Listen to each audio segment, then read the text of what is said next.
BC SC ST పదవులు పోగొట్టాడు. సర్పంచులు, ఎంపీడీసీలు, జెడ్పీడీసీలు, కౌన్సిలర్లు, చైర్మన్లు అన్ని పదవులు పోగొట్టాడు. అందుకనే జగన్మోహన్ రెడ్డిని 2024లో 11 సీట్లకు పరిమితం చేసి పక్కన కూర్చోబెట్టారు. చంద్రబాబు నాయుడు చేసిన మోసం ఏంటంటే రాష్ట్రం విడిపోకముందు 2012లోనే ఒక హామీ ఇచ్చాడు. బీసీలకు లోకల్ బాడీలో 50% ఇస్తాను, 34 దాంట్లో 50% ఇస్తాము, లేకపోతే అధికారులకు రాలేదని ఆశ పెట్టి చూపించారు. ప్రజలు నమ్మారు. ఆ సంవత్సరంలో 2013లో పంచాయతీ ఎన్నికలు జరిగాయి. 80% పైగా తెలుగుదేశం అధికారంలో కాంగ్రెస్ పార్టీ కూడా గెలుచుకుంది. ఎందుకు? బీసీలో కనిపించింది. అంటే బీసీలో ఒక పక్కన రావాలంటున్నందుకు చెప్తున్న ఎన్ని ఉదాహరణలు. చంద్రబాబు నాయుడు సరే గెలిపించాడు కదా, 5 ఏళ్ళ అధికారులు 2014 రాష్ట్రం వెళ్ళిపోయింది, అధికారంలోకి వచ్చాడు. 2019 దాకా పట్టించుకోవాలా బీసీలనే, ఇచ్చిన హామీని పట్టించుకోవాలా. అసలు పంచాయతీ ఎన్నికలే జరగ అధికారులు పెట్టి పంచాయతీలు నిర్వీర్యం చేశాడు. ఆ ఇసుకతో బీసీలో ఇసుకుపోయి జగన్మోహన్ రెడ్డి కొత్తగా వచ్చే చూద్దాం ఈయన గెలిపిస్తే ఈయన అంతకాడికి దారుణం చేసి అటు ఇటు పోయి ఈ 2 పార్టీ. అందుకే ఈ రాష్ట్రంలో వైసీపీ కానీ టీడీపీ కానీ ఆ 2 పార్టీలు కాదు, కుటుంబ పార్టీలు. ప్రజాస్వామ్యం ఆ కుటుంబాలు ఎక్కడుంది? అధికారులు చూసుకోండి. గత 10 ఏళ్ళుగా చూసుకోండి. మీ అందరికీ తెలుసు, జగన్మోహన్ రెడ్డి అధికారంలోకి వస్తే పై నుంచి కింద దాకా రాష్ట్ర అధికారులు మొత్తం కూడా మారిపోయి రెట్లే ఉంటారు. చంద్రబాబు మళ్ళీ ముఖ్యమంత్రి అయితే వాళ్ళందరినీ పక్కకు తోసి ఇలా కోల్డ్ స్టోరేజ్లో పెట్టి తనకు అనుకూలంగా వేసుకుంటారు. అతి ముఖ్యమైనది రాజ్యాంగం గురించి మాట్లాడుకున్నాం మనం. ఇప్పుడులాగా చట్టసభ గురించి మాట్లాడుతున్నాం కదా.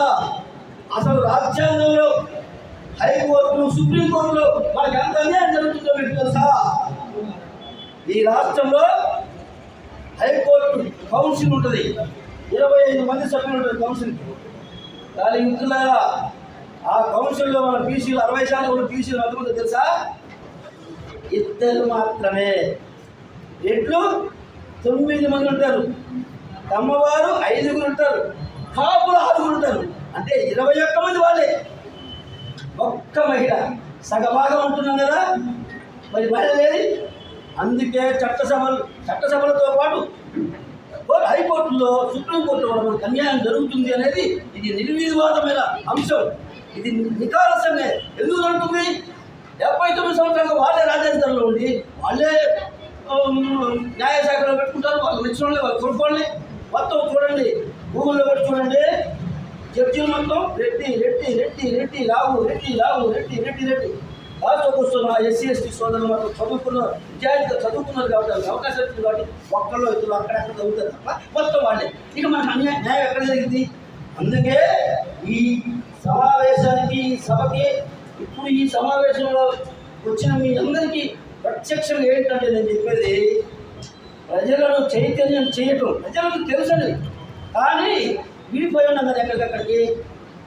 ఈ రోజుల్లో ఆ పాలకులు చేస్తారు, మన కుటుంబాలు గడవకుండా, అవకాశాలు ఇవ్వకుండా, ఉన్న పథకాలు తీసేసి ఏదో పప్పు వెళ్ళాలని మంచి ఆఖరికి ఉప్పు, పప్పు, చింతపండు కొనుక్కునే పరిస్థితి వాళ్ళ ఆకాశానికి అంటిపోయాయి. పెట్రోల్ ధరలు పెంచాలి. ఇక సామాన్యుడు బతికేదట, మన బడుగు 15 రూపాయలు బతికేదట.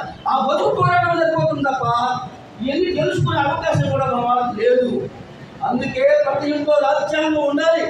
ప్రతి ఇంట్లో ఇప్పుడు హిందువులకి భగవద్గీత, ముస్లింకి ఖురాన్, క్రిస్టియన్ సోదరులకి బైబిల్. కానీ నేనేమంటానంటే ఈ 3 కన్నా అతి ముఖ్యమైనది రాజ్యాంగం. అది రాజ్యాంగం మనకు ముఖ్యం. ఎందుకంటే మనల్ని బతికిస్తుంది రాజ్యాంగమే. లేకపోతే ఈ పాలకులు ఎప్పుడో మనల్ని వాళ్ళు ఇష్టం వచ్చిన ఆడుకునేవాళ్ళు. కాబట్టి ప్రతి ఇంట్లో బైబిల్తో పాటు, క్రిస్టియన్ అయితే బైబిల్తో పాటు రాజ్యాంగం ఉండాలి. మీ పిల్లలకు చదువు చెప్పాలి. ఇప్పుడు నేను ప్రతిపాదన ఏం చేస్తున్నానంటే ప్రతి స్కూల్లో నుంచే మొదలు పెట్టాలి. రాజ్యాంగాన్ని ప్రతి స్కూల్ నుంచే మొదలు పెడితే పిల్లలు కూడా చదువుకోవాలి. తెలియదు రాజ్యాంగం తెలిసినాడు ఈ పాలకుల ఆటలు సాగు. ఆ తెలియపరచడానికి మేము పనిచేస్తున్నాం. ప్రజలకు తెలియపరచడానికి ఏం జరుగుతుందో ఈ రాష్ట్రంలో తెలియాలి. ప్రజలకి ఎంత అన్యాయం జరుగుతుందో. ఈ రాష్ట్రంలో భూములు 10 లక్షల ఎకరాల భూములు దోపిడీ కాబట్టాయి. వేడల్లా చెప్పింది, భూములు మనకు లేవని కాదు, ఈ రాష్ట్ర సంపద అంటే మన సంపదేది. ఆ 10-20 కుటుంబాలు మాత్రమే కొనగొడుతున్నాయి, ఆ 2 కులాలు మాత్రమే కొనగొడుతున్నాయి. ఇవన్నీ మనం ప్రజలకు చెప్పొద్దా? ఆ రెండు కులాలను పక్కన పెట్టి మూడవ రాజకీయ ప్రత్యామ్నాయం వచ్చే తప్ప మన బ్రతుకులు బాగుపడవు. మూడవ రాజకీయ ప్రత్యామ్నాయం ఎలా వస్తుంది? మనమే ముందు తొలివెట చేస్తున్నాం. మనందరి చేతిలో ఉంది. అంబేద్కర్ గారు ఓటు హక్కు ఇచ్చింది అమ్ముకోమని కాదు, కానీ పరిస్థితులు బాగా అమ్ముకున్నారు. మీ అందరూ కూడా ఎవరు తప్పటం లేదు. కానీ ఒకటి తెలుసుకోండి, అదే మన చేతిలో ఉంటే అధికారం, మనవాడు చట్టసభలో ఉంటే మనకు కావాల్సిన చట్టాలు చేస్తాడు. మనకేం కావాలో ఆ చట్టాలు చేస్తాడు. వాడేం చేస్తున్నాడు? వాడికి అవసరమైన మాత్రం చేసుకున్నాడు.